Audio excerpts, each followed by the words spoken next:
وَأَعْتَدْنَا لِلْكَافِرِينَ عَذَابًا مُهِينًا، اور اللہ تعالیٰ نے ایسے کافروں کے لیے ذلیل و خوار کر دینے والا عذاب تیار کر رکھا ہے۔ وَلِعَوْذُ بِاللَّهِ تعالیٰ۔ اچھا یہ جب آتا ہے نا والکافرین، لوگ بڑے بے فکر ہو جاتے ہیں، اچھا ایسے کافروں کے بارے سے سانوں تو نہیں کیا جا رہا ہے۔ اب کیا کریں جی ہم؟ پنجابی میں تو تراوی سے وی تراویاں بن جاندیاں نے، ان جاہلوں کا کیا کریں؟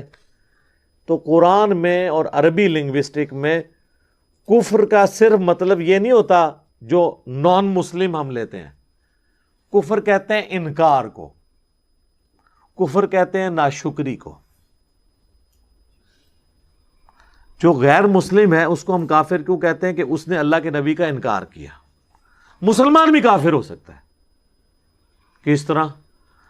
صحیح مسلم میں حدیث ہے، بندے کے کفر اور ایمان کے درمیان فرق نماز ہے۔ تو اللہ کے فضل سے، بلکہ کہنا چاہیے اللہ کے غضب سے، پاکستان کے مسلمانوں کی اکثریت کافر ہے۔ عقیدے میں ہم مسلمان مانتے ہیں، عملاً کافر ہے کیونکہ نماز چھوڑ رہے ہیں، لیکن ان کو ہم کافر نہیں کہتے۔ کیوں؟ عقیدے میں مسلمان ہیں، ان کے کلمے کا احترام کرتے ہیں، جس طرح صحابہ نے خوارج کے کلمے کا احترام کیا، حالانکہ خوارج صحابہ کو اعلانیہ کافر کہتے تھے۔ یہ ہم نے صحابہ کا فہم لیا ہے کہ اگر کسی میں کوئی کفر کی بات بھی پائی جائے اور وہ آپ کا اہل قبلہ اور اہل کلمہ ہے، آپ اس کی تکفیر نہیں کریں گے، ورنہ دعوت کا دروازہ بند ہو جائے گا۔ ایک بڑا یہ خارجیوں کی اپروچ ہے کہ آپ کلمہ گو کو کافر کہنا شروع کرتے ہیں، جس طرح ہمارے یہاں پہ کئی جماعتیں ہیں جو خوارج والا کام کر رہی ہیں، دوسروں کی تکفیر کرتی ہیں۔ اس ایشو کو سمجھنے کی ضرورت ہے۔ بہرحال عربی میں کفر کہتے ہیں ناشکری کو، انکار کو۔ اچھا غیر مسلم بھی ناشکرہ اس لیے ہوتا ہے کہ اس نے اللہ کی دعوت کو قبول نہیں کیا، پیغمبر کی قدر نہیں کی، تو ناشکر ہے۔ جس اللہ نے اس کو پیدا کیا وہ اس کی عبادت نہیں کرتا، وہ ناشکر ہے۔ تو اگر ایک کافر اللہ کی عبادت نہ کر کے ناشکرہ ہے، تو مسلمان عبادت نہ کر کے شکر گزار ہے؟ اگر آپ مجھ سے پوچھیں تو وہ بڑا مجرم ہے۔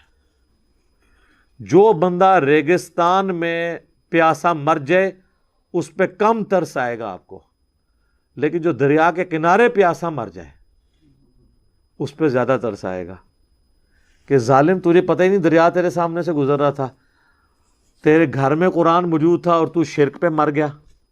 چلو جس تک قرآن کی دعوت نہیں پہنچی اس کا معاملہ تو اللہ کے سپرد، تو کیوں بدبخت تھا؟ تمہاری بات آپ کے بخاری میں یہ لکھا ہے، آپ کے نہیں بات۔ میں نے کئی بار ایک واقعہ سنایا، ہمارے ایک بھائی، انہوں نے حنفیوں کی مسجد میں ایک نماز پڑھی، دیوبندی یا بریلوی کسی ایک مکتب فکر کی مسجد تھی، اور وہ جو امام صاحب تھے نا، انہوں نے اپنے ساتھ وہ ایک ڈیسک رکھا ہوا تھا، جس وہ ڈیسک رکھے ہوتے ہیں نا عموماً، جس کے نیچے چھوٹا سا تالا بھی لگا ہوتا ہے، اور اس پہ وہ رکھ کے بچوں کو پڑھاتے ہیں۔ تو اس ڈیسک کے اوپر انہوں نے مسلم شریف رکھی ہوئی تھی۔ اچھا مقتدی تو کتنے روب کھا رہے ہوں گے کہ صحیح مسلم پڑھی ہوئی ہے۔ تو وہ نماز پڑھ کے جب فارغ ہوئے نا، تو انہوں نے امام صاحب سے کہا کہ میں نے آپ سے ایک سوال کرنا ہے کہ ابھی بھی آپ نے جو ہمیں نماز پڑھائی ہے نا، وہ اس طریقے کے مطابق نہیں ہے جو آپ کے ڈیسک پہ کتاب رکھی ہے اس کے اندر لکھا ہوا ہے۔ ہائے ہائے ہائے، چھکا ہے کہ نہیں؟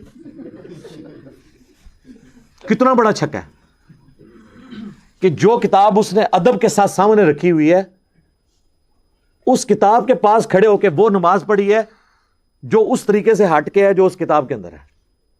اب اس کا جواب تو یہ ہونا چاہیے کہ بیٹا بتائیں مجھے کہاں میں نے غلطی کی ہے، اور ایڈے ہی سادے ہو تسی، وہ سر فزکس اور میتھ دا پروفیسر ہوتا ہے جہاں کہتا بیٹا دسو غلطی کتنے ہوئی ہے، میں ہنے توبہ کرنا، اور تمہیں اینڈ تے بولے گا تھینک یو، اے بولے گا پھینک دیو۔ پھر کہتے ہیں عزت نہیں لوگ کرتے۔ عزت کیوں کریں؟ عزت کیسے کریں؟ آپ کی عزت کرواتے ہیں آپ کی حرکتیں ہیں عزت کروانے والی۔ تو وہ کہتے ہیں جب میں نے اس سے کہا نا کہ یہ جو مسلم شریف رکھی ہے تم نے، ابھی جو نماز پڑھائی ہے وہ یہ ڈیسک والی کتاب جو تمہاری اپنی کتاب ہے اس میں نہیں لکھا، اس کا تو جواب ہونا چاہیے تھا کھولتے 10 منو، یہی ہونا چاہیے تھا نا۔ وہ کہتا ہے اس نے جواب نہیں دیا، وہ غصے سے کھڑا ہوا اور اپنے نیچے سے یوں مسلح کھینچا اور کہا آپ کو علماء سے بات کرنے کی تمیز نہیں ہے۔